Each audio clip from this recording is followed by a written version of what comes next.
saygıyla tanılan yeni vatan, yeni devlet.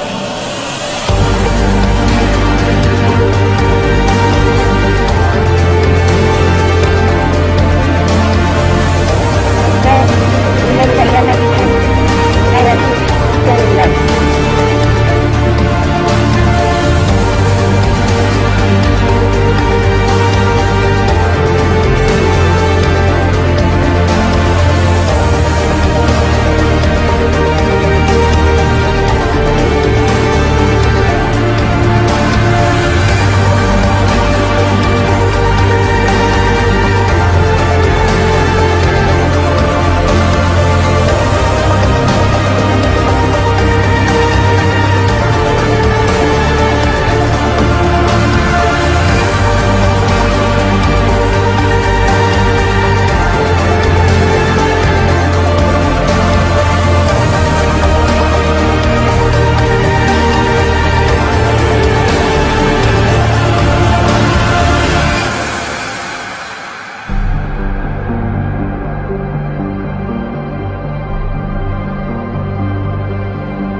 Atatürk küçük bir çocuktu.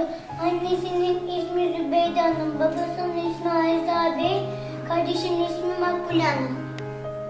Atatürk'ün doğduğu ev Anıtkabir. İsterseniz Atatürk'ü arkadaşlarımla anlatalım. Atatürk küçük bir çocuktu. Annesinin ismi Zübeyde Hanım. Babası Ayza Bey.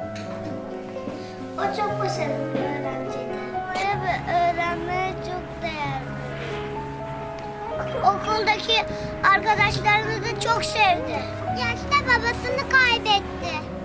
Ama o hiç yılmadı, hep çalıştı.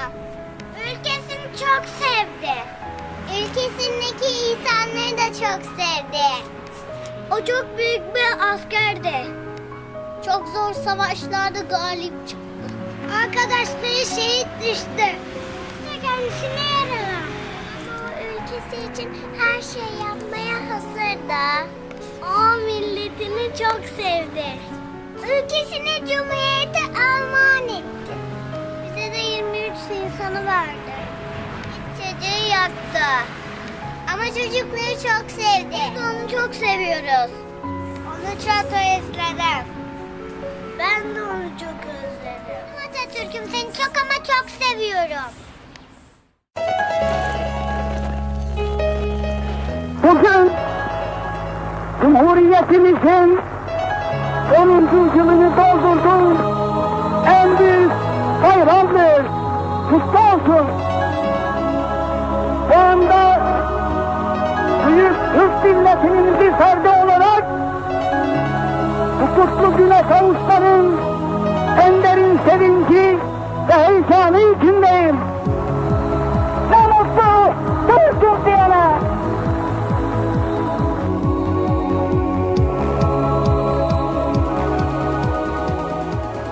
Savaşlarda çok yoruldu, hastalandı. Hasta haliyle bile ülkesine hizmet etti. Bize armağanı verdi. Bize seçme ve seçilme hakkı verdi. Çağdaş bir eğitim sistemi verdi. Türk insanını moralleştirdi. Milletini mutlu etti. Hepimizi mutlu etti. O olmasaydı biz ne yapardık? Hiçbir şey yapamazdık. Özgür olamazdık. Uygar ve çağdaş olamazdık. Ülkemiz olmazdı ki. Mutsuz olurduk. Canım Atatürk'üm, seni çok seviyorum. Canım Atatürk'üm, keşke yanımda olsa. Senin ellerinden öpsem. Keşke burada olsa da boynuna sarılsam. Cumhuriyeti ilan ettikten sonra hep çalıştı. Ama artık o çok yorulmuş. Bir gün çok hastalandı. Herkes çok üzüldü. Atatürk'üm ölmedi. Toprağa gömüldü. Bir bakayım neredesin? Minicik kalbim.